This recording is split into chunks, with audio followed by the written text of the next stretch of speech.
I'm getting married! Kukunin na raw ako sa Canada ng Canadian kong nobyo.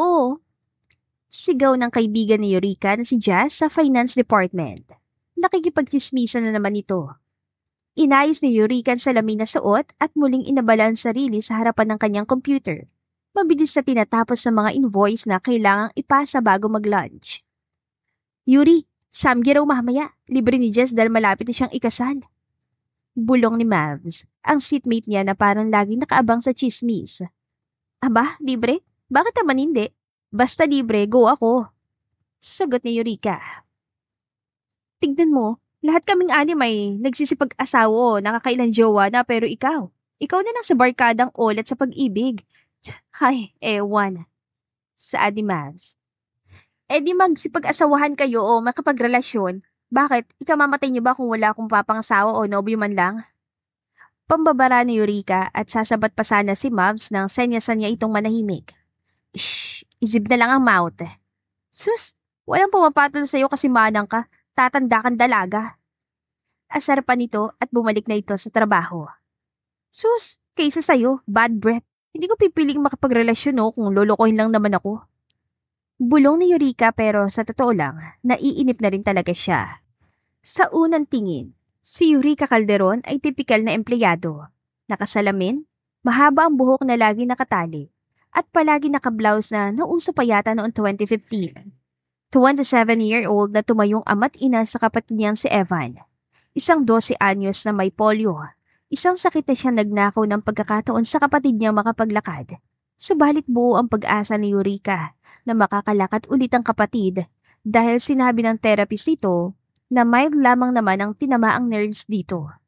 Si Evan ang dahilan kung bakit halos lahat ng oras, lakas at sweldo ni Eureka ay nakalaan para sa ospital, therapy, pag-aaral at gamot ni Evan. At dahil wala siya naging nobyo, as in no boyfriend since birth, ay siya ang paboritong target ng biro sa kanilang barkada. Katulad na lamang ngayong nagsasaya sila sa isang murang samgyupsal malapit sa kanilang opisina matapos ang buong araw na trabaho. Yuri, baka naman kapag kinasal si Jazz ikaw nang next, pero baka puti ng buhok mo nun. Kantsaw ni Bia. 7 silang magkakaibigan. Si Jazz, Mavs, Bia, Hazel, Val, Noah at si Eureka. Ang mga ito ay makukulay ang buhay pag-ibig samantalang siya ay black and white. Wow, grabe kayong yayabang nyo. Akala nyo hindi mga cheaters at niloko ng mga karelasyon Sagot ni Eureka, walang pakialam sa tawa ng iba. Natahimik ang mga kaibigan niya. Uy, piko na si Manang tong si Val Kahiwalay lang sa nobya, patusin mo na nga. Sigaw ni Mavs sabay turo sa kanya. Kung ako Manang, kayo mga hudas. Huwag nyo nga akong ipilit kay Val, hindi ko siya type no. Hindi nyo yata alam ang salitang mind your own business. Ganting biro ni Eureka. Mapili pa siya Asar pa ni Noah. Hoy, Eureka, kapag sumusobra na kami sa pangasar sa'yo, sabihin mo napipikon ka na yata. Mamaya nasasaktan na namin yung feelings mo. Sa Val kaya napangiti naman kahit na papano si Eureka. Si Val ang kasundo niya palagi. Okay lang, sanay na ako sa inyo. Sagot na lang ni Eureka. Ayaw na niyang palakihin pa ang lahat. Kahit minsan gusto niyang i-uppercut lahat ng mga ito. Sa totoo lang, wala naman sa listahan ng priorities niya love life. Ang importante lang sa kanya ay masigurong tuloy-tuloy ang therapy ni Evan at hindi ito matigil sa pag-aaral, kaya competitive siya sa trabaho. Hindi bali ng walang love life basta wala siyang absences at masamang record sa trabaho. Try mong gumamit kahit anong dating app.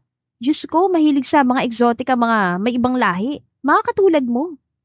Biro ni Jazz. Kaya pala may Canadian na pumatol sa'yo. Balik na pangaasar ni Eureka. Hindi talaga siya maiinis sa mga ito dahil pumapalag siya. Natahimik na si Jazz dahil sa sinabi niya kaya si Eureka na ngayon ang tumatawa. Di naman ako nagmamadali. Binibiro lang din kita, Jazz. Alam ko namang mahal na mahal ka talaga ng Canadian na yan. Nabighani sa ganda mo pero huwag din akong ikumpara sa makukulay niyong mundo. Dadating din ang Mr. Right ko. Ano kung maputi ng buhok ko kung sakaling dumating na siya? Hindi naman ako nakikipagkompetensya sa buhay. At isa pa, ignorante na ako pagdating sa pagmamahal, ngunit hindi niya man ako masisisi. Binatak ng pagsubok ang katawan ko kaya hayaan nyo na lang na enjoyin kong buhay ko. Tila natauhan ng mga kaibigan ni Eureka sa kanyang sinabi. Nang mag-aalas 7 ng gabi ay umuwi siya sa kanila na may dalang pagkain para kay Evan. Lumabas ang pinsan niya nag-aalaga kay Evan kapag wala siya. Si Rowena na kapitbahay lamang nila at isang guro. Naka-enroll na si Evan, Yuri. Huwag ka na mag-alala. Porsigido talaga si Evan na magtapos. Magtatapos daw siya para sa'yo. Nakangiting saad ang pinsan kaya nagpasalamat si Eureka. Dahan-dahan niyang binuksan ang pintuan ng kanilang maliit na apartment. Sumilip si Evan na nakaupo sa kanyang wheelchair. Ate! Masayang bati nito sabay kaway gamit ang payat nitong kamay. May dala ka na namang pagkain. Ngumiti si Eureka. Pilit tinatago ang pagod sa maghapon. Oo, paborito mo. Yung may cheese sa loob ng kimbap. Nilapag niya ang plastik sa mesa at hinaplos ang buhok ng kapatid bago to hinalikan sa noo. Ate, sabi ni Ate Rowena, papasok na raw ako sa school next month. Sisipagan ko at hindi ko rin po kakaligtaan ng mga therapy ko. Mag-a-apply din kami para sa scholarship ni Mayor para sa mga kagaya ko. Kaya huwag ka masyadong mag-alala sa akin. May mga kalaro na po ako. Anito. Oo naman, Evan. Sagot niya. Sabay hawak sa magkabilang pisngi ng kapatid. Pinag-ipunan ko yan, kaya kung wala man tumulong ay okay lang. Magtutuloy-tuloy ka na sa pag-aaral. Kasi hindi hadlang ang kapansanan sa mga taong nais makapagtapos. Gusto ko matupad mo yung pangarap mong maging journalism. Hindi ka dapat nakakulong nandito sa bahay. Sayang ang talito mo. Tapos kapag na-permanent na si Ate Rowena sa trabaho bilang teacher, makakapag-apply na si ate sa Japan. Tapos kukunin kita. And then, doon mas mapapabilis ang recovery ng sakit mo. Namilog ang mga mata ni Evan at tila nangingilid ng luha. Pero ate, paano ka? Ayokong umalis ka. Wala kang pahinga sa trabaho. Lahat ang pera mo sa akin lang napupunta. Kung ibang tao ka, baka iniwan mo na ako nun pa. Dapat may pamilya ka na, may sarili ka ng buhay. Napangiti si Eureka, bagaman may kirot sa dibdib. Evan, pamilya kita. At ikaw ang pinaka-importanting tao sa buhay ni ate. Ikaw ang mismong buhay ko. Lahat gagawin ni ate para sa'yo. Kahit na magkanda ko ba si ate sa pagtatrabaho gagawin ko. Kung may darating mga ibang tao sa buhay ko, bonus na lang yun. Pero hanggat kailangan mo ko, nandito ako. Hindi ako mawawala. Nanginig ang boses ni Evan habang yumayakap sa kanya. Salamat ate. Promise, paglaki ko, babawi ako sa lahat. At saka alam mo sa Ate Rowena, may jowa na yata. Abala sa dating app kanina habang tinuturuan ako mag-solve. Dahil sa sakit ni Evan, ay apektado ang nerves nito na kumokontrol sa paa, dahilan kung bakit may therapy ito twice a month at hindi nakakalakad. Bakit pa gusto niyo na akong mag-asawa? Natatawan tanong niya. Hinaplos ni Eureka ang likod ng kapatid at sa kauna-unahang pagkakataon ngayong linggo, nakaramdam siya ng kapayapaan. Bago matuloy nagmumuni-muni siya at sinubukan niyang mag-download ng Tinder, isang dating app. Lumipas sa mga araw at naging parte na ng nightly routine ni Eureka ang pag-scroll sa Tinder bago matulog. Ano ba naman to, napakabastos? Saad ni Eureka na mag-send ang nakausap ng hubad na katawan. Black report! Sigaw niya. Hindi naman siya umaasa na sobra. Minsan lang, gusto niya ng kausap para ma-divert ang isip sa pressure sa trabaho at pag-aalaga kay Evan. Hanggang isang gabi, 4 na linggo na nakakalipas mula na mag-match sila ni Zon Bueno. Noong una, simpleng hi lang ang bati nito. Pero hindi tulad ng ibang matches na nawawala agad. Si Zon ay consistent. Laging may good morning tuwing alas 7 ng umaga at ingat ka sa work bago siya pumasok sa trabaho. Well, kung punching bag ka ng mga yan, ibig sabihin hindi mo sila kaibigan. Kung mga binabato nilang salita ay nakakapanakit na sa'yo, minsan, hindi masama sabihin ang totoong nararamdaman mo. Nandito lang ako, Yuri. Kung kailangan mo na makakausap ay palagi ako may oras para pakinggan ang mga problema mo. Basa ni Eureka sa chat ni Zon. Hindi niya alam kung bakit. Pero tuwing nagrereklamo siya tungkol sa barkada niya, ay kay Zon siya una naglalabas ng sama ng loob. Parang laging handa ito makinig. Sa loob ng 4 na linggo, parang naging maliit na safe space ang chatbox nila. Walang pang-aasar, walang comparison sa ibang tao, walang pressure. Napakagaan itong kausap. Isang gabi, habang inaasikaso niyang hapunan nila ni Evan, ay hawak ng kapatid ang kanyang cellphone. Hey, Yuri, alam ko hindi ka sanay sa ganito, pero gusto ko nang sabihin. Gusto kita makita in person. Gusto kita ligawan. Bakit hindi natin subukan? Pwede naman sigurong maging online boyfriend mo. Basta kung aasarin ka ng mga kaibigan mo, sabi mo boyfriend mo ko.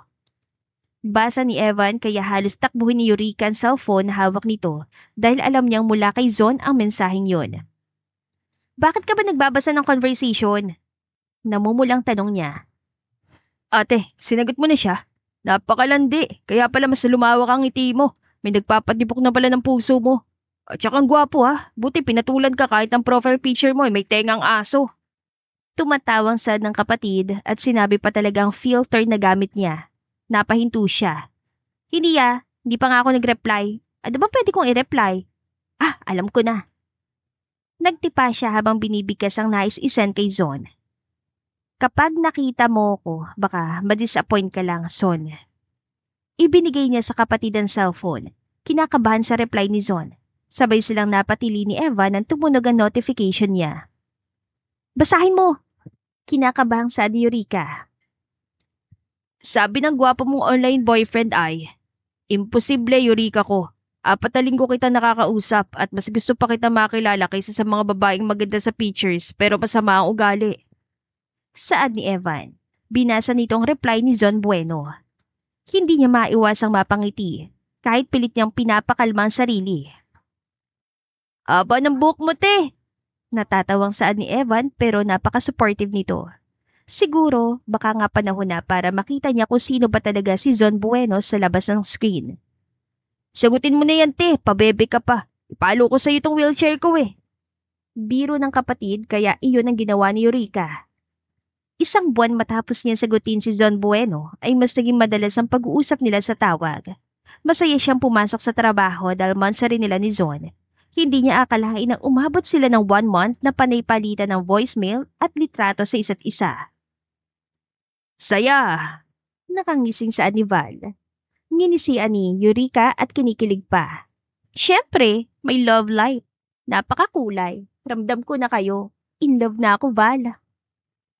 Ipinagyabang na niya yon kila Jazz pero tinatawanan lang siya dahil hindi naniniwala na biglaan siyang may nobyo. Baka poser lang yan. Natatawang biro ni Bia. Hindi no, magkikita na nga kami. Inaayos na lang ang schedule niya. Nasa Iloilo kaya malayo dito.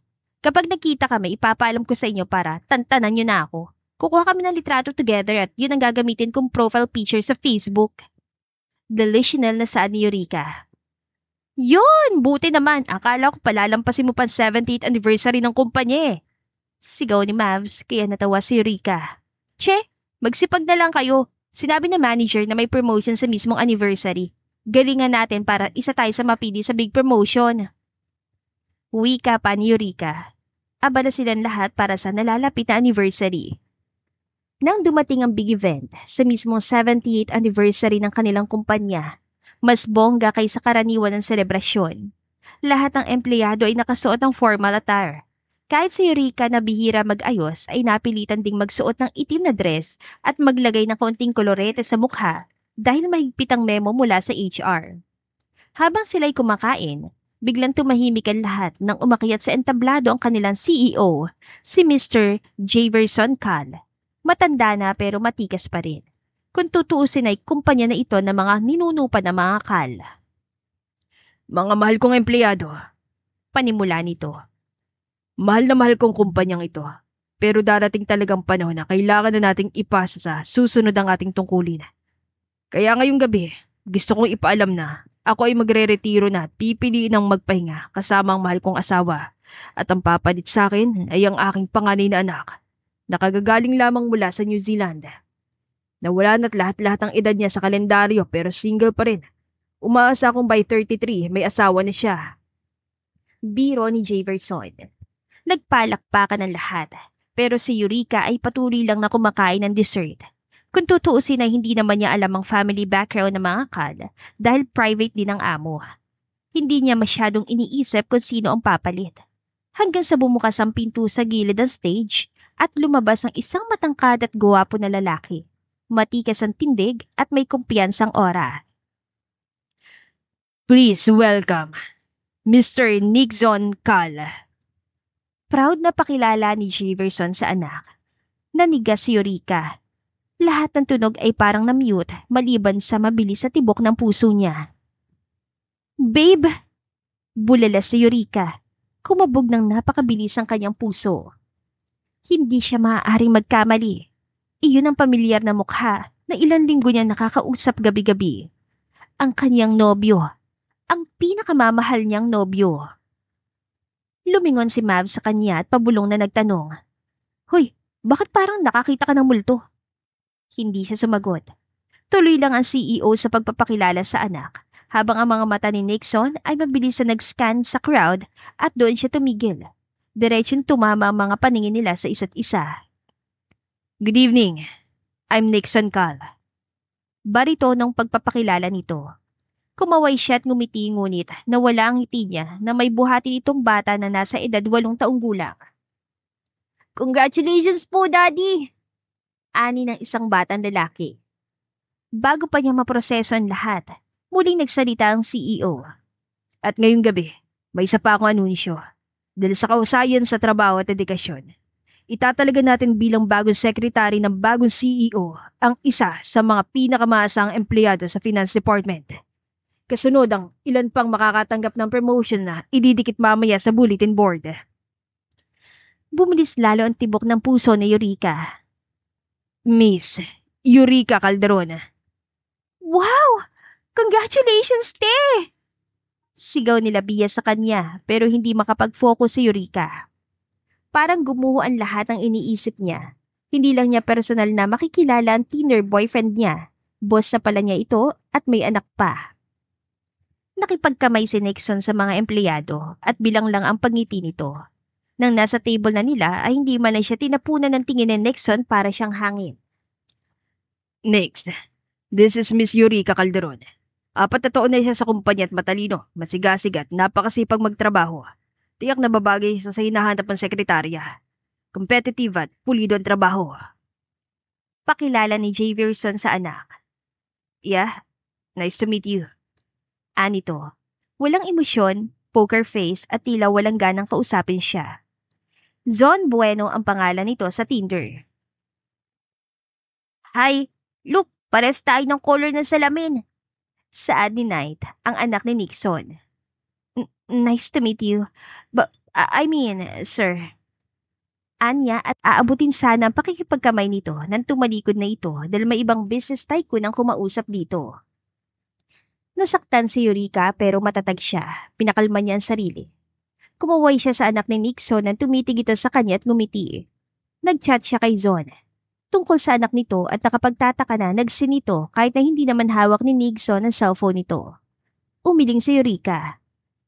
Hindi, ayoko. Papatayin ko kung sinong poser ng trip sa akin kung totoo ang poser lang si Zon Bueno. Ipapakulam ko yun.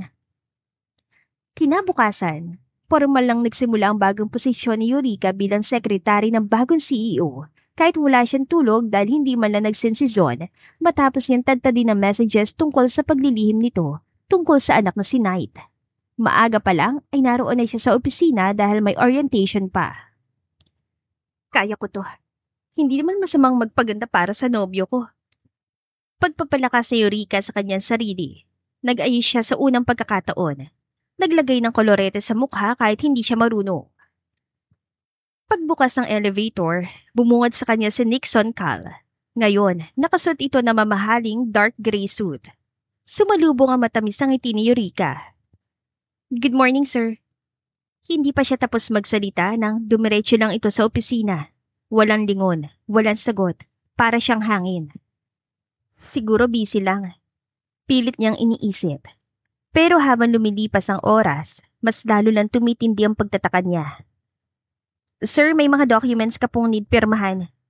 Paalala ni Eureka. Ibaba mo sa mesa ko at lumabas ka na. Sagot ni Nixon, hindi man lamang tumitingin sa kanya. Pinakalma ni Eureka ang sarili at nang ilang minuto na lang ay lunch break na. Muli siyang pumasok sa loob ng opisina ni Nixon.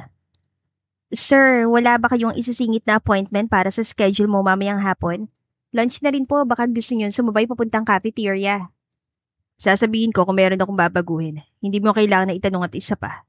May lipstick ka sa ngipin. Di magandang ganyan ka harap sa board of members mamaya sa meeting. Nakakahiya. Supladong sagot ni Nixon. At hindi iyon ang pinakamasakit. Hindi ito ngumiti kahit isang beses buong araw. Palagi nakakunot ang noo na parang laging may kaaway. At may tono sa boses na parang hindi siya mahalaga. Halatang workaholic ang nobyo. Wait lang.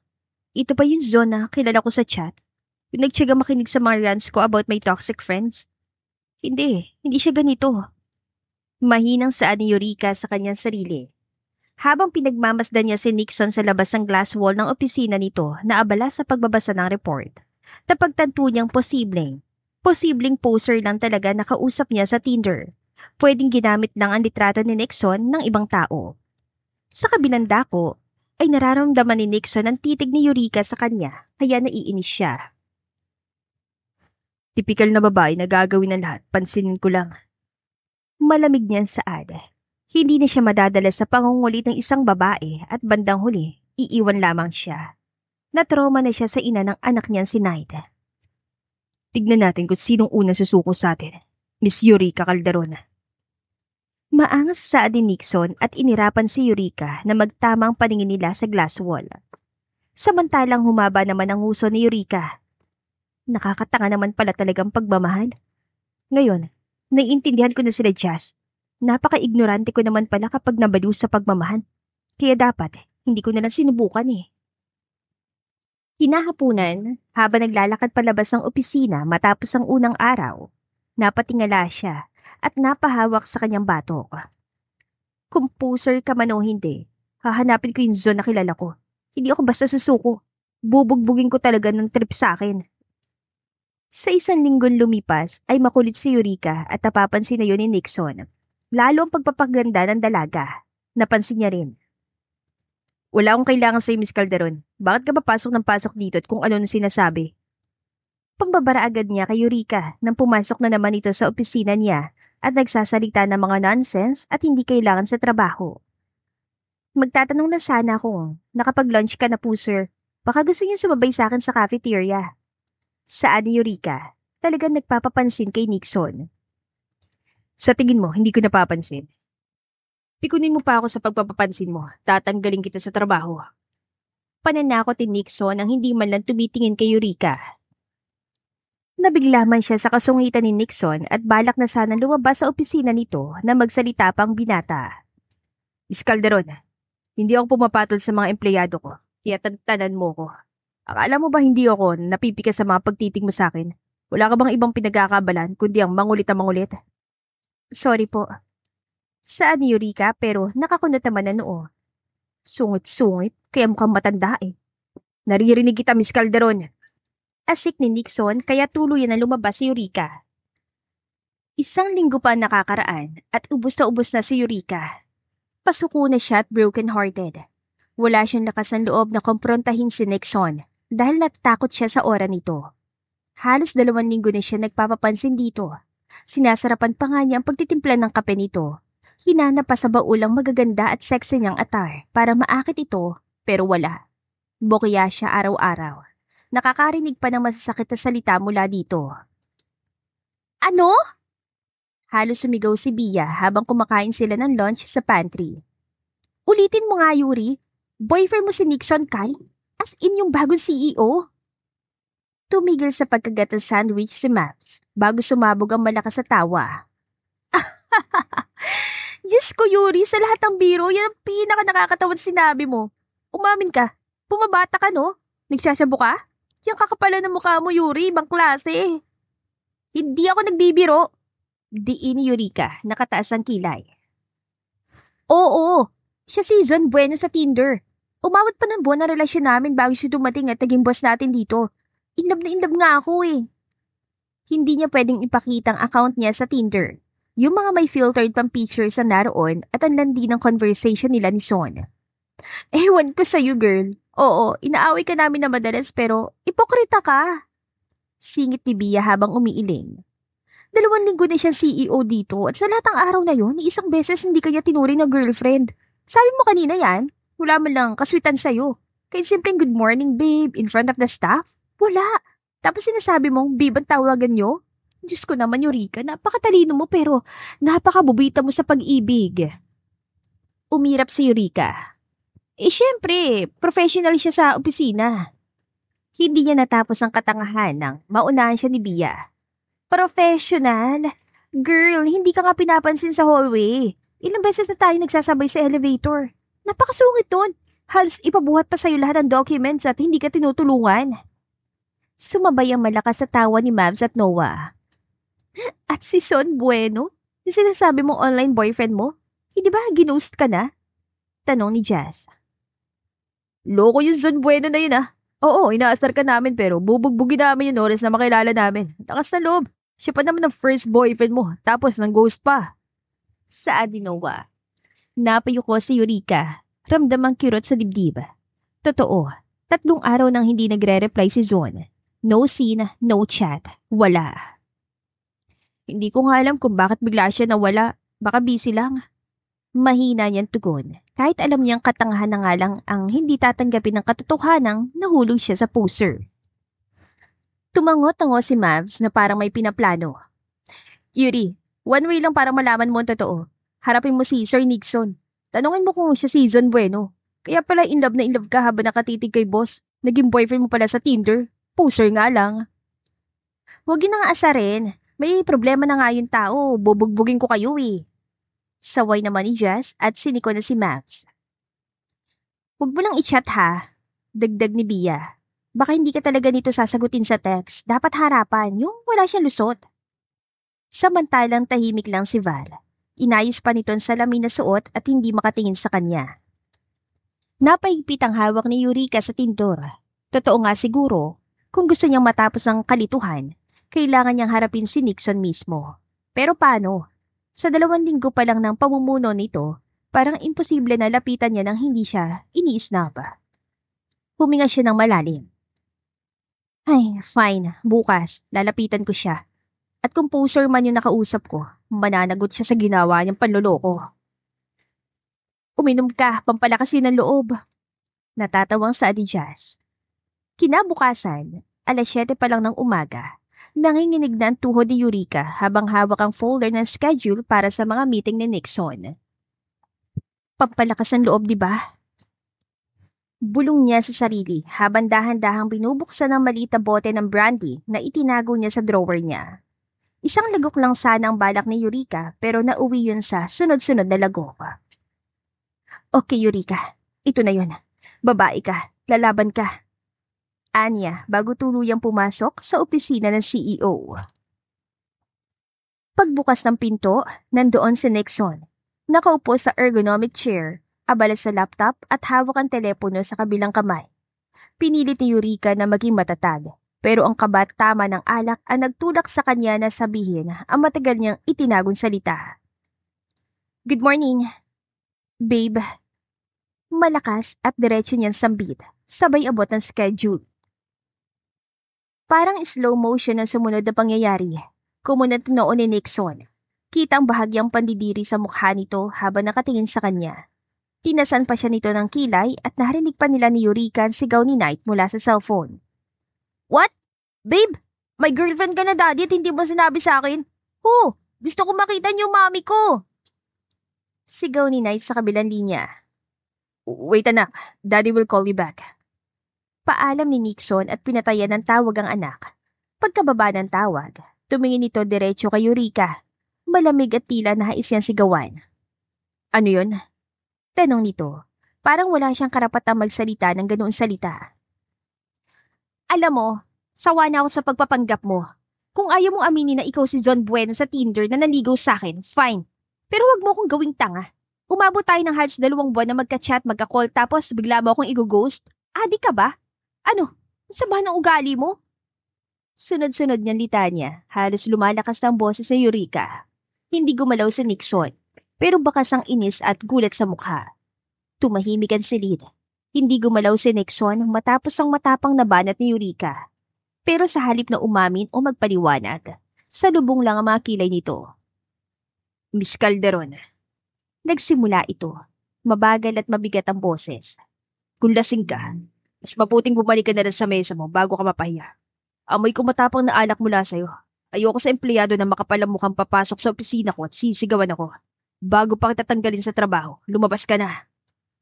Mapahiya! Sumabog ang boses ni Eureka. Kung may dapat mahiya dito, ikaw yon. Niloko mo ko. Ginamit mo mukha mo para sa online dating app. Tapos ngayon parang wala lang. Niloko kita. Malamig ang tono ni Nixon. Miss Calderon, wala akong oras sa ganyang kabaliwan. At kung gusto mong mag-imagine ng kung ano-ano para lang mapansin ko, problema mo na yon. At isa pa, Tinder. Miss Calderon, wala akong Tinder. Ang lakas ng loob mong tawagin ako manloloko. Wala ka bang kahiyan? Pakita mo nga sa akin sinasabi mong Zon Bueno. Napasinghap si Eureka pero inabot ang cellphone. Mabilis itong kinuha ni Nixon at sa harap niya, binuksan ang app at tinignan ang profile ni Zon Bueno. Isang malakas sa tao ang pinakawalan nito. Halos mapailing habang pinagmamasdan ng mga litrato niya doon. Nang iinsulto ang tingin nito sa kanya. Seriously? Professional ka bang tatawagin sa lagay mong yan? Yan ang pinag-aaksaya mo ng panahon. Ilang taon ka na ba? Bata ka ba para magpaniwala sa mga ganitong kawalang kwentang relasyon? Huwag kang magalit, Miss Calderon. Pero hindi ko tipo mga babaeng katulad mo. Isang papansin at hindi kayang isang tabi ang damdamin habang nasa trabaho. Ramdam ni Eureka ang init sa pisngi niya. Hindi na lang dahil sa alak, kundi dahil sa insulto mula kay Nixon. Pero imbis na umiyak, umiling siya at lumaban. Ikaw, sa sobrang suplado at boring mo, sino rin bang magkakagusto sa'yo? Tama lang, hindi nga ikaw si Zon Bueno kasi ang poser mo, mabait. Ikaw napakasungit mo. Para kang Angry Bird palagi dahil sa salubong mo mga kilay. Akala mo kung sino gwapo at habulin ng mga babae. Pabalang na saad niya pero nasasaktan siya. Ngayon na siya naloko ng pag-ibig. Nanuyo ang lalamunan niya pero pinilit niya magsalita. So, lahat ng yun? Yung mga gabi na nag-uusap tayo, yung Zon Bueno? Wala lang, parang hindi ako si Zon Bueno. Putol agad ni Nixon. At kung totoo man ang sinasabi mo, ibig sabihin may gumamit ang mga litrato ko. Which means, ikaw ang tanga sa istoryan to. Ikaw ang nagpaloko kaya anong kasalanan ko sa'yo at iinsultuhin mo rin ako ng ganito. Napaatras si Eureka. Parang literal na tinamaan ng katotohanan. Ramdam niyang init sa mukha. Galit, kahihiyan, at tama ng brandy na magkasama na sumisiksik sa kanyang dibdib. Tanga nga siguro ako. Bulong niya. Halos nanginginig ang boses. Tanga kasi, naniwala ako na kahit online lang, may isang taong magmamahal sa akin ng totoo kahit ganito ako. Makikinig sa lahat ng problema ko. Napatahimik si Nixon sa sinabi niya, pero nanatili pa rin ang malamig nitong ekspresyon. Kung tapos ka na, bumalik ka na sa trabaho mo bago pa kita tanggalin. Idala mo tong cellphone mo at pwede ba? Sa susunod, gantang magpapaloko kung kanino. Ang problema sa inyo mga babae, ang bababa ng emosyon nyo. Kita ni Eureka ang tila naliligaw na emosyon sa mga mata ng binata. Alam mo kung anong problema sa'yo, Sir Nixon? Tuloy-tuloy na sabi ni Eureka, kahit ramdam niyang namamasana ang gilid ng mga mata niya. Iniisip mo na lahat ng tao sa paligid mo ay disposable. Nagpapapansin lang sa mga kagaya mong mataas ang tingin sa sarili niya. Na porket may pera at posisyon, may karapatan ka ng baliwalain lahat ng damdamin nila. Well, hindi lahat kayang tiisin ang ugali mo. Nanigas ang panga ni Nixon pero wala ito yung sinagot. Naaalala ang ina ni Knight na iniwan siya dahil boring daw siyang lalaki. Oh, talaga? Like you. Disposable ka naman talaga, totoo namang papansin ka. Sabi mo hindi para sa akin ang pagpapaganda mo. Ano? Sino ba sa ating dalawang empleyado, ha? Amo mo ko kaya matuto kang lumugar. Bakit sa akin mo inilalabas ang galit mo gayong ikaw ang tanga sa ating dalawa na nahulog sa isang poser? Ganun ka ba kasi kauhaw sa lalaki at kailangang online ka magpaligaw o dahil walang pumapatol sa... Hindi natuloy ni Nixon ang galit ang ihampas si Eureka ang iPad sa pisngi niya, dahilan kung bakit napaupo siya. Halos lumuwa ang mga mata sa gulat at pagkahilo dahil sa malakas sa pagtama ng iPad sa mukha niya. At doon, tuluyang nabasag ang depensa ni Eureka. Hindi niya napigilan. Pumagsak ang luha sa pisngi niya. Mabilis, parang naipon na sa matagal na panahon. Napakayabang mo! Kaya siguro sa kabila ng yaman mo't kagwapuhan ay walang pumapatol sa'yo kasi napakasama ng ugali mo. Maliban sa panabas mong anyo, ano pa bang maganda sa'yo? Mahinang tanong ni Eureka.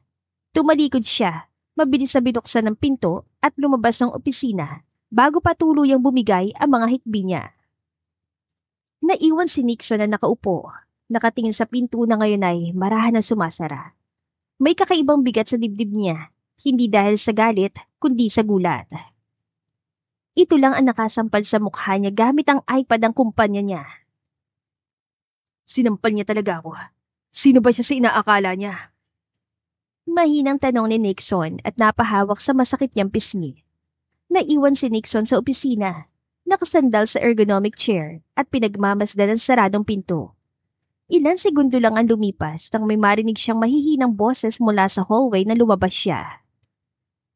Grabe, nakita mo ba si Ma'am Eureka? Umiiyak tapos lumabas ng office si Sir Nixon. Bulong ng isang babae, pero sapat para marinig niya. Kasi naman kilala mo na si boss, walang pakiramdam sa mga tao yan, napakasungit. Sagot ng isa pa, sabay tawa pa. Baka kasi crush niya si boss kaya ganoon. Di ba laman si Ma'am Eureka ng tukso ng mga kaibigan niya? Akala ko ba may boyfriend na yun? Dagdag pa ng isa na sinundan ng maikling hagik-hik. Nanlamig ang batok ni Nixon. Hindi siya madaling tamaan ng opinyon ng iba, pero may kung anong kumurot sa loob niya. Pinilit niyang bumalik sa ginagawa niya, pero ilang minuto lang ang lumipas, nahuli niya nakatitig siya sa screen ng walang ginagawa. Ang imahe ni Eureka, yung pamumula ng mata, pamumungay ng tingin na pilit tinatago ang sakit, ay paulit-ulit na bumabalik sa isip niya. Bakit ko naman iisipin ang kalagayan ng babaeng yun? Nung una pa lang, akala na niya nobyo niya ako. Kaya siya kumaway at ngumiti sa akin. Kaya pa na yung papansin niya sa akin pero hindi ko naman kasalanan tanga siya sa pag-ibig. Ngunit natigilan si Nixon. Isa rin pala siyang tanga sa pag-ibig na hanggang ngayon ay hinahabol ang babaeng matagal na siyang binasura. Hindi niya yun inaasahan. Akala niya isa lang itong matapang na babae si Eureka na walang pake kung sinong kaharap niya. Napabuntong hininga siya. Marahas na ikiniskis ang palad sa sentido. Damn it. Bakit ba ako apektado sa luhang yun? Dapat, tanggalin ko na siya sa trabaho. Hindi healthy na may hidwaan kami o may iba siya nararamdaman sa akin. Mahina niyang bulong. At bago pa siya makapagpasya kung lalabas ba siya para hanapin ito, narinig niyang pagbukas ng pinto ng kabilang office. Isang staff ang nagsalita. Sir, emergency leave daw po si Ma'am Eureka. Uuwi na daw siya dahil masama ang pakiramdam niya. Napalingon si Nixon. Hindi niya alam kung bakit. Pero sa halip na magpatuloy sa trabaho, tumayo siya mula sa upuan at tinungo ang pinto upang umalis din. Pagdating ni Eureka sa bahay, hindi siya dumiretso sa kwarto. Binagsak lang niya ang bag sa sofa, saka marahas na hinubad ang blazer at hinilot ang sentido. Mabigat ang dibdib niya, pero mas mabigat ang katahimikan sa loob ng bahay. Kailangan ko ng hangin. Bulong niya sa sarili. Pagdating niya sa eskwelahan ni Evan, diretso siya sa playground. Doon niya agad nakita ang kapatid. Nakaupo sa gilid, sa lilim ng isang puno, may hawak na sketchbook at abalang gumuguhit. Napaiyak siya nang wala man lamang nakikipaglaro dito habang nakaupo sa wheelchair nito. Tamang hinala niyang nagsinungaling ito sa kanya nang sabihin na may kaibigan na ito. Kuya Evan! Mahinang tawag ni Knight habang lumalapit sa kapatid kaya natigilan si Eureka. Bakit pag-isa ka na naman dito? Wala si Teacher Rowena? Tumingala si Evan. Ngumiti kahit may bakas ng pagod sa mga mata. Okay lang. Mas gusto ko rito, tahimik. Nakakapag-drawing ako at hindi ako inaasar ng ibang bata. Nakasuot ang mga ito ng school uniform at si Knight ay may hawak na maliit na chess set. Wala kang kalaro mga grade 6. Ako na lang kahit grade 4 pa lang ako. Wala ka namang kalaro, di ba? Tanong ni Knight. Nakilala si Evan dahil palagi itong kasama ng teacher nitong si Rowena. Oo. Sagot ni Evan, medyo nahihiya. Ngumiti si Knight. Ako na lang, pero heads up, magaling ako Kuya Evan. Tinuruan ako ni Daddy, same tayo. Di ba sabi mo ang ate mo na lang ang kasama mo? Ako rin, pero Daddy ko lang. Hiwalay na kasi ang parents ko and I understand. Kapag wala nang love sa relationship, mas mabuti kung maghihiwalay na lang kaysa sasaktan nilang isa't isa. Yun ang sabi ni Daddy. Sa unang pagkakataon sa araw na yon, napangiti si Eureka ng totoo habang pinagmamasdan ng dalawa. Si Eva na bihirang ngumiti kapag nasa school ay parang ibang tao ngayon. May kalaro, may kausap, may kumaibigan na rin. Lumapit si Eureka ng kaunti at sumabad. Sigurado ka bang kaya mo si Evan, ha? Baka matalo ka agad. Magaling din ang kapatid ko. Ate! Masayang bati ni Evan sa kanyang ate. Kilala po kita. Sa company ka po ni Daddy nagwo-work. Hello po, I'm Knight po. 8 years old. Ani Knight. Bibo to kaya napangiti si Eureka. Hindi mapagkakailang anak nga ni Nixon lalo pat kamukha nito. I'm Eureka. Sige na, maglaro na kayo. Saad niya at pinanood lang ang dalawang batang tila hindi aware sa gulo ng mundo. Nagsimula ang laro. Nagpalitan sila ng tira sa chess at hindi nagtagal ay nagtatawanan ng dalawa kapag may nananalo. Napatitig si Evan kay Knight. Alam mo, wala pa akong talo sa chess sa buong school. Then today might be your first. Balik ni Knight sabay ngiti. Hindi napigilan ni Eureka ang pagturo ng luha. Pero hindi iyon luha ng kahihiyan tulad kanina sa opisina. Ito'y halo ng saya at pasasalamat. Kahit sa gitna ng kabiguan niya sa pag-ibig, nakita niyang may isang tao na handang lapitan at pasayahin ang kapatid niya. Pagkatapos ng halos 10 minuto, narinig nilang tinatawag si Knight mula sa gate. Knight, let's eat lunch! Tumakbo si Knight papunta sa gate pero bago siya tuluyang makaalis, nilingon niya si Evan. Bukas uli ha, dali mo yung sketchpad mo. Turuan mo rin ako mag-drawing ng chess pieces, kuya. Ngumiti si Evan at tumango. Deal. Halos kumabog ang puso ni Eureka. Sa labas ng gate, nakatayo si Nixon, nakasandal sa kotse. Siya pala ang sundo ni Knight. Mahina niyang bulong. Humarap si Knight sa ama nito na makalapit si Nixon.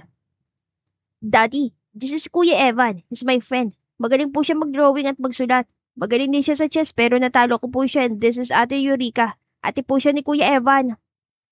Saglit na tumingin si Nixon kay Evan, saka ibinaling ang mga mata kay Eureka. Wala itong sinabi, pero ramdam niya ang bigat ng titig nito. Nice to meet you, Evan. Malamig ngunit magalang na sabi ni Nixon. Pagkatapos, tumingin ulit kay Eureka. Para bang gusto nitong kausapin siya, pero pinili nitong buksan ang pinto ng kotse para kay Knight. Titig na titig sa kanya si Evan at kay Eureka. Ate, siya si... Hindi natuloy ni Evan ang sasabihin nang umiti si Eureka at hinawakan ang buhok ng kapatid. Bago tuluyang umalis sa mag-ama, kumaway si Knight kay Evan at Eureka. See you tomorrow! Maglaro pa tayo kasama si Teacher Rowena! Habang papalayo ang kotse, naiwan si Eureka na nakatingin sa direksyon ni Nixon. Ate, yun si Kuya Son, boyfriend mo. Malalaki ang matang sad ni Evan kaya muling umiyak si Eureka. Hindi. Poser lang. Niloko si ate. Hindi yata para sa akin ng pag-aasawa. Saad niya at tumingin sa kapatid. Naunawaan siya agad ni Evan, kaya umiyak si Eureka. Ipinakita sa kapatid kung gaano siya pinahina ng letseng pag-ibig na yan. Ate, I love you. Mahal na mahal po kita. Hindi natin siya bating lahat. Parang sign na to para ipagkaip mo na kita sa iba. Hindi nila deserve ang ate ko. Madamdaming saad ni Evan kaya naman niyakap niyang kapatid. Kinagabihan noon, umiiyak pa rin si Eureka pero tila itutuloy na niya ang plano na mag-Japan. Pinag-isipan niya mag-resign na lang bago pa siya tanggalin ni Nixon at isa pa. Wala siya mukhang maihaharap sa mga kaibigan. Kinabukasan, hindi na niloko pa ni Eureka ang kanyang sarili. Bumalik siya kung sino ba talaga siya nang hindi pa siya tinatamaan ng letseng pag-ibig na yan. Si Eureka na old-fashioned na manamit at hindi na kailangan ng kolorete sa mukha. Wala naman siyang pinapagandahan sa opisina. Good morning, sir. Anya at tumayo nang tumigil si Nixon sa harapan ng mesa niya.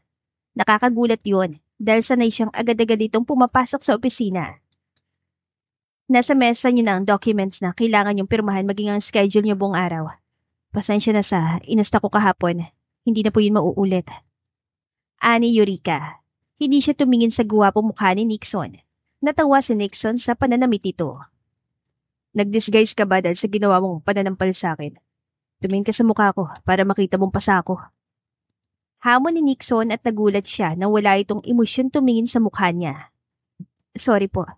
Kasalanan niyo yan. Ininsulto niyo rin naman po ako. Malamig na sagot ni Eureka. Humugot ng buntong hininga si Nixon. Hindi ako hihingi ng sorry sa'yo, Miss Calderon. Hindi po ako nanghihingi ng sorry mula sa inyo, Mr. Cal. Pambabara sa kanya ni Eureka. Inirapan na lamang niya ito bago pumasok sa kanyang opisina. Buong maghapon napansin ni Nixon na walang pumasok si Eureka. Wala nang ulit sa kanya.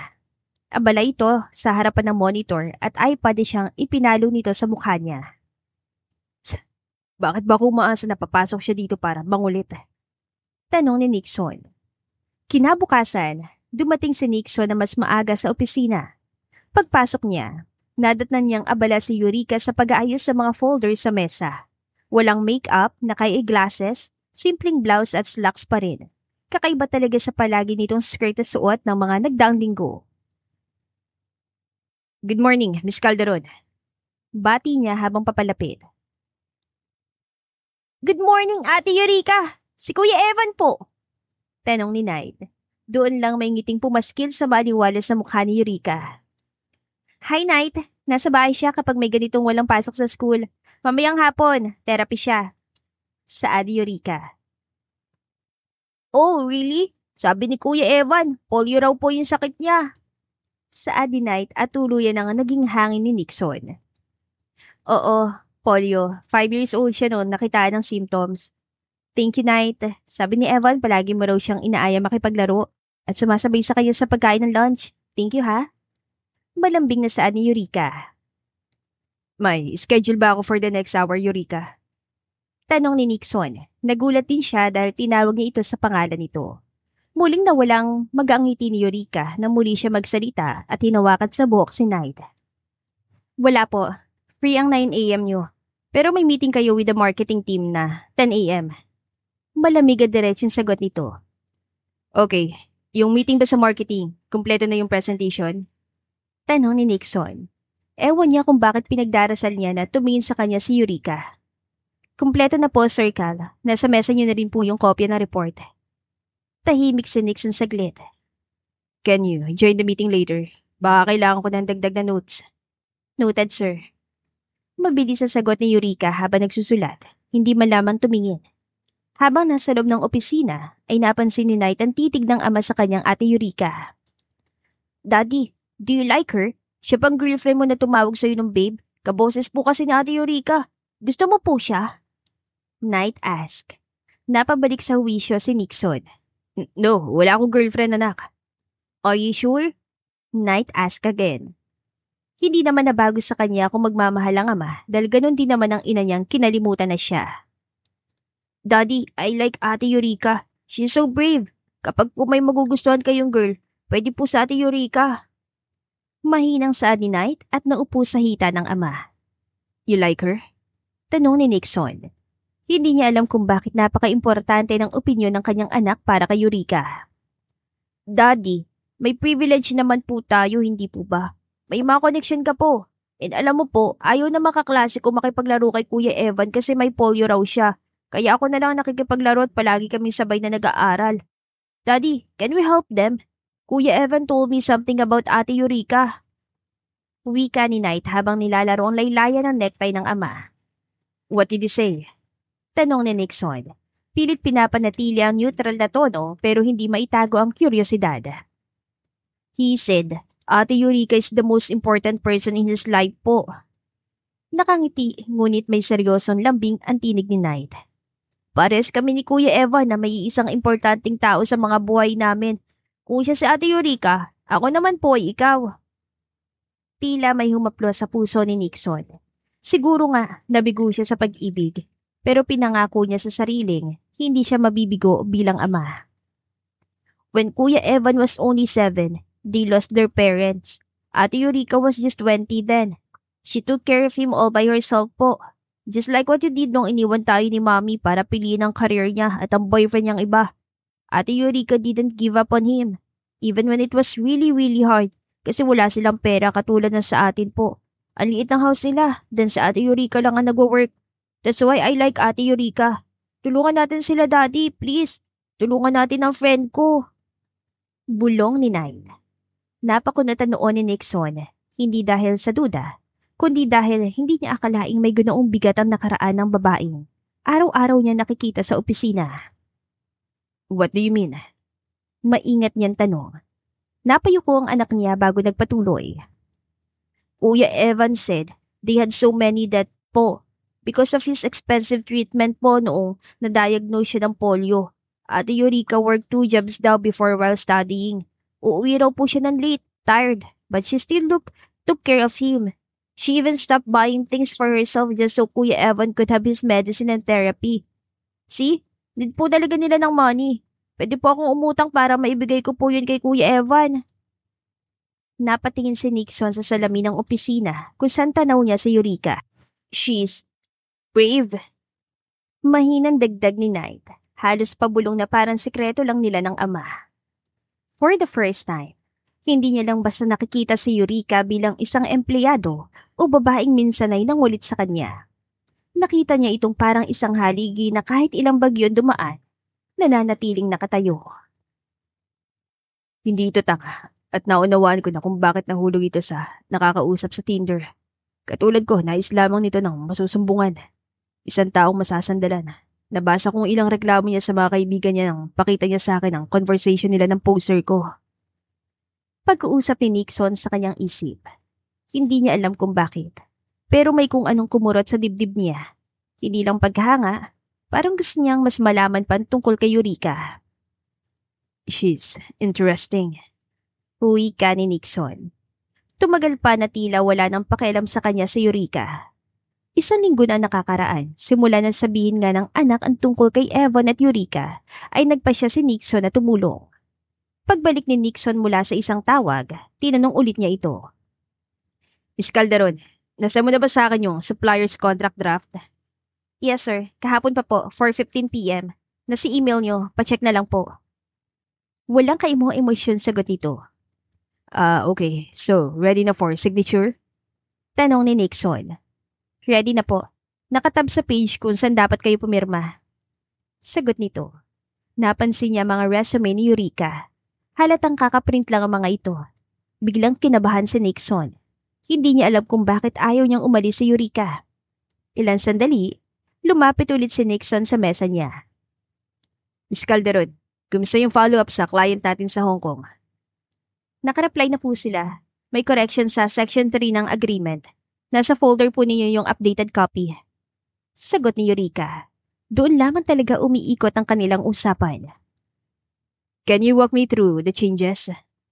Tanong ni Nixon, sinusubukang magtagal sa usapan. Section 3.2, tinanggal po nila yung clause sa penalty. Section 3.4, pinalitan po nila yung delivery terms. Yun lang sir. Mabilis, walang dagdag na paliwanag na saan ito.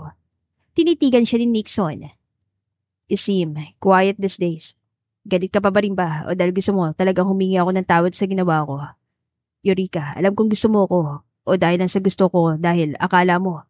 Hindi na tuloy ni Nixon ang sasabihin na maunahan siya ni Eureka. Busy lang po sa trabaho, marami akong kailangan tapusin. Huwag po kayong feeling. Hindi porket umiyak ako dahil hindi ikaw si Zon Bueno ay maggusto na ako sa'yo. Pambabarang sagot ni Eureka, sabay balik sa laptop ang atensyon. Really? Ani Nixon bago ibinaba ni Nixon sa mesa ni Eureka ang isang calling card. Ano po yan? Tanong ni Eureka. Isang kilalang therapist para sa may mga polio. Nais ng anak kong tulungan ng kaibigan niya. Hindi mo na kailangang bayaran. Isingit mo lamang to sa schedule ni Evan. Magaang sagot ni Nixon. Natatem si Eureka na tanggapin dahil para kay Evan, subalit nagmumove on na siya. Kahit naman hindi si Nixon ang nakarelasyon. Salamat. Sabi rin kay Knight na salamat. Halos araw-araw may bagong laruan si Evan dahil sa anak mo. Mahinang saan ni Eureka. Sa totoo lang ay nagkukulong na lang siya dito sa opisina ni Nixon dahil pinag-uusapan na siya nila Bea. Tinawanan pa siya dahil naaamoy yata na mga ito na poser talaga si Zon. Ang yabang niya nun. Nang araw na yon ay pumasok sila sa meeting at ganun pa rin. Sasagot lang si Eureka kapag tinatanong at laging formal. Paglabas nila, sinabayan siya ni Nixon sa paglalakad. Tila nagkagusto na yata talaga kay Eureka dahil mukhang bibig din siya ni Knight. Miss Calderon, kumain ka na ba? Tanong ni Nixon. Tila nagkabaliktad na sila ni Eureka. Ganito ito kakulit sa kanya dati. Opo sir. Sagot ni Eureka. Kanina? Tanong ni Nixon. Opo. Walang ganong sagot naman ng dalaga. Napipiko na si Nixon. Okay. Ano kinain mo? Gustong pigilan ni Nixon ang pangungulit dahil itong pinakaayaw niya. Lunch po, sagot nito. Napailing si Nixon. Right, lunch nga pala. Sa loob-loob niya, parang may kulang. Sanay siyang kahit simpleng tanong, may dagdag na banat o side comment si Eureka. Pero ngayon, parang robot na lang. Walang emosyon at mas lalo siyang nainis sa sarili dahil namimiss niya yung dating kulit nito. Nahulog na ba ako sa kanya? Mahinang tanong ni Nixon habang nakatitig sa maliwalas na mukha ni Eureka. Sa mga araw na lumipas, tila mas gumanda ito nang wala man lang koloreteng inilalagay sa mukha. Kinabukasan, akala ni Nixon ay isa na namang araw na malamig at tipid na usapan nila ni Eureka. Binuksan niya ito at binasa ang laman ng paper sa mesa niya. Resignation letter? The hell with this. Sambit niya na makita ang pangalan at pirma ni Eureka. Lumabas siya agad sa opisina at hinanap si Eureka sa workstation nito pero iba na nakaupo. Where's Miss Calderon? Tanong niya. Sir, ako po palang bagong temporary secretary niyo. Ako po si Bia. First day ko po ngayon. Sabi po sa HR, nagpaalam na raw po si Ma'am Eureka noong mga nakaraang linggo pa. Habang ongoing daw pong interview para sa susunod na secretary niyo, ako muna daw po pansamantala. Anito. Magkasama lang sila ni Eureka sa meeting kahapon pero wala man lang palatandaan na aalis na ito. Tinawagan niya agad ang HR kahit nakikinig pa si Bia. Bakit hindi niyo ako in-inform agad na magre-resign si Miss Calderon? Dapat sa akin siya nagpapaalam. Ako may hawak sa kanya. Sir, nagsabit po siya ng letter last week pa after office hours. Sabi po niya, personal reason. Wala naman po kami nagawa dahil under probationary contract pa lang po siya. Napabuntong hininga si Nixon. Tinawagan niya si Knight. Daddy, for sure busy po kayo sa work. Wala po sa Ate Eureka kaya wala kang secretary for today. Sa house po ko nila Ate Eureka kami kakain later. Lumabas siya at nakita si Bia. I need Eureka Calderon's home address now. Malamig na sad niya kaya nagtaka ito. Hindi na niya iniisip kung tama ba o hindi. Ang alam lang niya, hindi siya papayag na aalis si Eureka. Lunch na makarating si Nixon sa maliit ngunit maayos na apartment complex sa isang tahimik na subdivision. Pagdating niya sa pintuan, kumatok siya. Sumilip ang kapatid nitong si Evan. Hi, I'm Nixon Cal. I'm here for Eureka. Daddy, what are you doing here po? Tanong ni Knight na nakalabas na ng pinto. Bago pa makasagot si Nixon, mula sa loob ay narinig nilang pamilyar na boses. Eva, Knight, sino yan? Sumilip si Eureka mula sa kusina, hawak ang basang-basahan. Nakasuot lang siya ng simpleng white shirt at shorts. Mr. Calderon. Malamig nitong bati. Ano pong ginagawa niyo dito? Hindi pinahalata ni Eureka ang bilis ng pintig ng kanyang puso. I came to ask why you resigned. Diretsong sagot ni Nixon. Hindi na po siguro kailangan yon. Sagot ni Eureka, maingat pero seryoso. I submitted my letter. Nakalagay na po doon ang dahilan ko. Nag-apply po sa atin ng work sa Japan. Saad ni Evan. I don't think so. Makakaalis pa siya papunta sa Japan. Bumaba ang tono ni Nixon. May bahid ng frustration. You left without even telling me. After everything, you just walk away. Ano ba talagang problema mo? Ang haba naman ng pagtatampo mo sa akin. Bakit mo po sinisigawan ng ate ko? Nakakunutan noong tanong ni Evan. Pero sinanyasan lamang siya ni Knight na huwag nang sumabat pa at tinulak nito ang wheelchair papasok sa isang kwarto kung saan sila nanonood kanina. Teka lang, baka saktan ng daddy mong ate ko. Sabi ni Evan. Hindi yan mangyayari Kuya Evan. Gusto ng daddy kong ate mo. Saad nito kaya natigilan si Evan. Talaga? Tanong niya. Oo, hayaan natin sila mag-usap para kapag kinasal sila, magiging tito na kita at nasa iisang house na lang tayo. Bulong ni Knight kaya natawa si Evan. Sa kabilang dako ay tahimik lang si Eureka ng ilang segundo bago tumingin sa sahig at muling bumaling sa kanya. Parehong malamig at mahinahon. Ano naman kung magre-resign ako? Maubusan ka rin ba ng empleyado? Hindi kita maintindihan. Umalis ako kasi nagmo-move on ako. Nakakunot sa Adi Eureka. Nagmo-move on ka kay Zon Bueno at hindi kay Nixon Cal. Sigaw niya dahil sa inis. Napagtanto na nahulog nga siya kay Eureka. Oo, as in nahulog siya sa Eureka na walang pakialam sa kanya na nakalipas sa linggo. Hindi mo gets, Eureka. Mariing sabi ni Nixon habang hawak ang gilid ng mesa sa maliit na dining area. I don't want you to leave. Ayoko mawala ka. Sir, marami ka pang sekretary na pwedeng kunin. Huwag mong gawing komplikadong pag-alis ko. Hindi ito tungkol sa trabaho lang. Biglang sigaw ni Nixon. Napatingin si Eureka. Tila nagulat sa lakas ng boses niya. Lumapit siya. Halos wala ng pagitan sa kanilang dalawa. Nahulog na ako sa Eureka. Oo, narinig mo yun na malinaw. I like you. No, huminga siya ng malalim. I want you to stay with me and at work. Kulitin mo ulit ako. Makipagtalo ka ulit sa akin. Kung galit ka dahil napaya ka sa insulto ko, I'm sorry. Naaawa ka lang ba sa akin Nagtatapat ka ng nararamdaman. Akala ko ba hindi ako ang tipo mo? Hindi makapaniwalang tanong ni Eureka. Mukha ba akong naaawa? Naiinis ako sa'yo. Ilang linggo mo akong dinedma tapos magre-resign ka na walang pasabi. Asik ni Nixon. See? Gusto siya ng daddy ko. Kinikilig na sa ni Knight. Natawa ulit si Eureka, pero ngayon ay may kasamang panginig sa tinig. Bigla siyang kinabahan sa sinabi nito. Sir, paano? Wala akong mukhang maihaharap sa mga kaibigan ko. Pinagyabang ko sa kanila si Zon Bueno. At ikaw, hindi ikaw si Zon. Alam mo bang ilang linggo nila akong tinutokso? Alam mo bang iniwasan ko ang sarili kong barkada kasi nahihiya ako? Tapos, ininsulto mo kung hindi papatol sa katulad ko kaya bakit ka nagtatapat sa akin ngayon? Natahimik si Nixon sandali bago marahang umiti. Yung tipong parang may plano. Kung yun lang naman ang problema mo, simple lang ang solusyon. Eureka, hindi ka na bata. Ano naman pakialam mo sa sasabihin ng ibang tao sa'yo? Hindi ka naman nila pinapakain.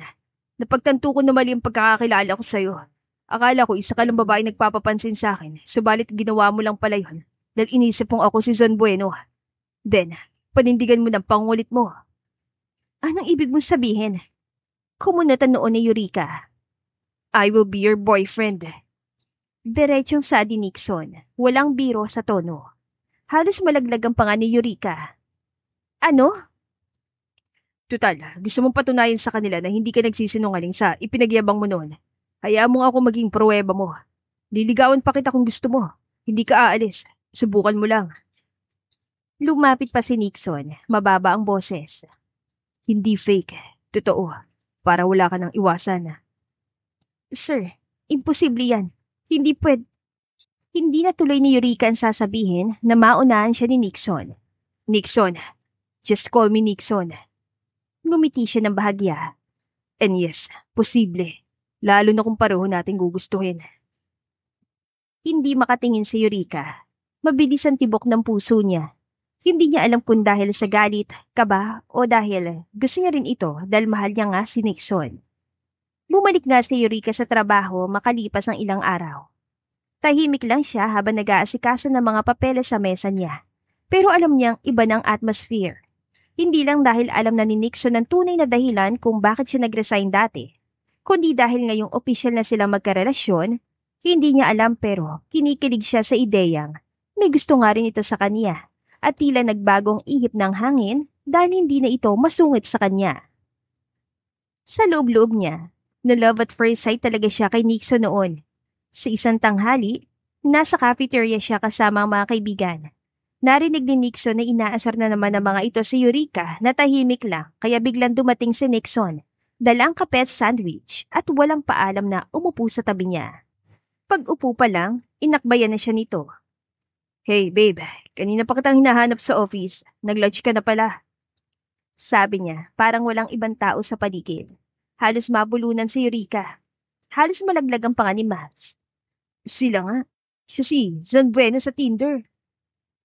Napakagatlabi si Eureka pero ngumiti lang kahit ramdam niya na pulang-pula na siya. Pag-upo pa lang, inakbayan na siya nito. Hey babe, kanina pa kitang hinahanap sa office. Nag-lunch ka na pala. Sabi niya, parang walang ibang tao sa paligid. Halos mabulunan si Eureka. Halos malaglag ang panga ni Mavs. Sila nga, siya si Zon Bueno sa Tinder. Napakagatlabi si Eureka pero ngumiti lang, kahit ramdam niya na pulang-pula na siya. Oo, babe. Sagot niya, pinipilit gawing natural ang boses. Babe? Sigaw ni Bia. Kaya pala galit na galit ka sir nung walang pasabi si Eureka na nag-resign. Tumango si Nixon, kampanteng-kampante. Matagal na, sa Tinder pa. Pasensya na kung sinusungitan ko kayo.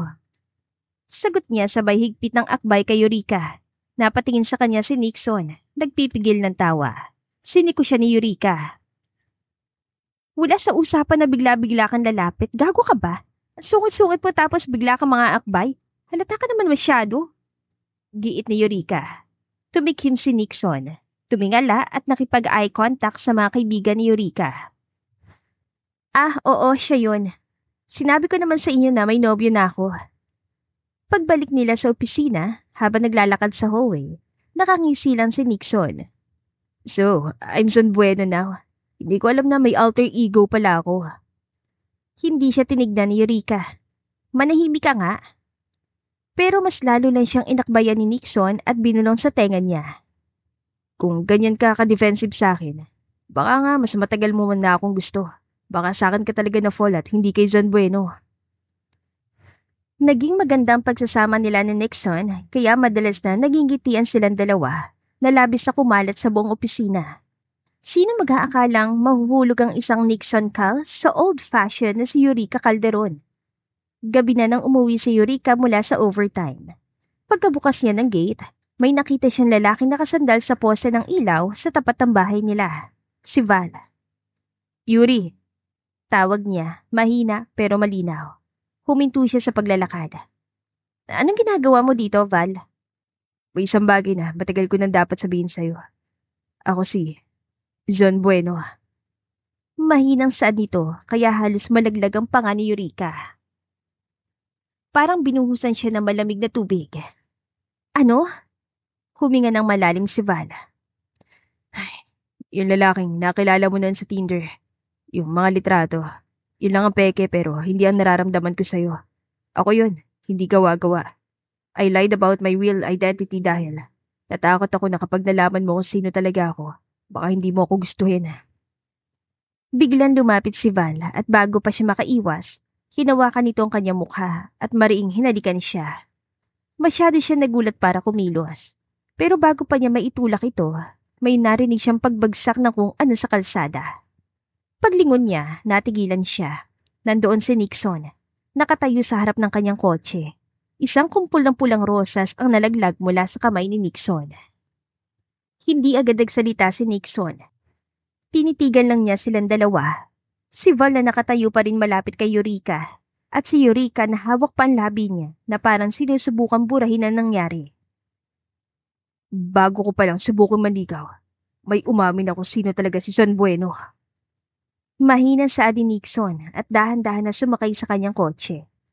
Isinara niya ang pinto na malakas at sa isang iglap, umalis ang sasakyan na parang nag-iiwan ng alon ng malamig na hangin sa kalsada.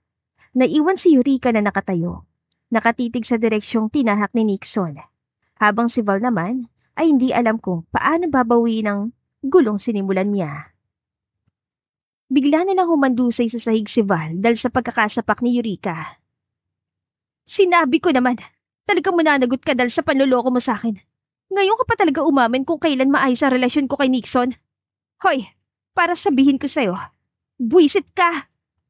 Saad ni Eureka at kinuha ang kumpol ng bulaklak at pumasok sa loob ng apartment nila. Pagpasok ni Eureka sa opisina kinabukasan, ramdam niya agad ang pagbabago. Nakaupo si Nixon sa mesa niya, nakakunot ang noo at abala sa laptop. Wala man lamang bumungad na usual niyang biro o asar. Good morning, Mr. Sungit. Tipid niyang bati. Hindi man lang siya nilingon ni Nixon. Good morning, Miss Calderon. Mariinit ang sagot na parang sinadya pang gawing formal. Napataas ang kilay niya. Miss Calderon, anong trip mo? Wala. Baka kasi ayaw mo nang tawagin kita sa first name mo. Mali ko ba? Baka si Val lang ang may karapatang gawin yon. Malinaw ang sarkasmo sa boses nito. Nixon.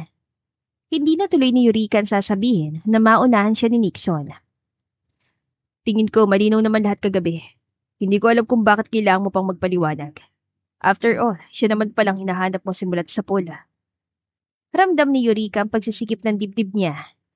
Hindi mo naiintindihan. Walang kailangang intindihin. I get it. May history kayo. Ako lang naman ang engot na umasa. Tumayo ito, parang susubukan ng umalis pero mabilis siyang kumilos. Hinila niya ang braso ni Nixon. Tumigil ka nga dyan sa pagiging martir mo. Ano bang gusto mong marinig? Madiin na tanong nito. Napuno na rin si Eureka. Mula sa inis, kaba at pagkadismaya kagabi. Bigla siyang kumilos na hinatak niya si Nixon palapit at madiin siyang hinalikan. Namilog ang mga mata ni Nixon, pero bago pa ito makapalag, lalo pa niyang nilalim ang halik. Mainit, masibasig. Pagbitaw niya, hingal na hingal siya. Naiinis ako kasi. Siya nakakuha ng first kiss ko. Hindi ikaw. Dapat sinuntok mo kagabi. Niloko niyang girlfriend mo tapos para ka ng sad boy na umalis. Isinumbong talaga kita kay Evan at night. Kaya kung iniisip mong may gusto pa ako sa kanya, mali ka. Mas gusto ko makuha mo lahat ng pangalawa, pangatlo hanggang sa huli. O kayang kabirhenan ko. Natigilan si Nixon. Parang hindi alam kung matatawa ba o yayakapin na lang siya. Muli niyang hinatak sa isang malalim na halik si Eureka, dahilan kung bakit hindi nila napansin ang dalawang batang nagtatawa na nasasaya. Huli mo na to, Eureka. Huwag ka nagagamit ng ibang dating app. Banta ni Nixon kaya natawa si Eureka. Sabi sa iyo para sila sa isa't isa. Bulong ni Knight sa kanyang tito Evan. Pagkatapos ng lahat ng tampuhan, selosan at maling akala, sa harap ng simbahan ngayon ay magkahawak kamay sina Nixon at Eureka. Opisyal ng mag-asawa matapos ang halos 4 na buwang relasyon. Ngumisi si Nixon bago siya halikan. Finally, lahat ng susunod na halik, akin na. Ngumiti si Eureka. Basta tandaan mo, love isn't about who came first. It's about who stays until the end. Minsan, hindi sa simula nasusukat ang pagmamahal, kundi sa tibay ng pananatili at pagpili sa isa't isa hanggang sa dulo. At dito na po nagtatapos ang ating kwentong pag-ibig. Maraming salamat po sa pakikinig. To God be the highest glory. Hanggang sa muli. Paalam!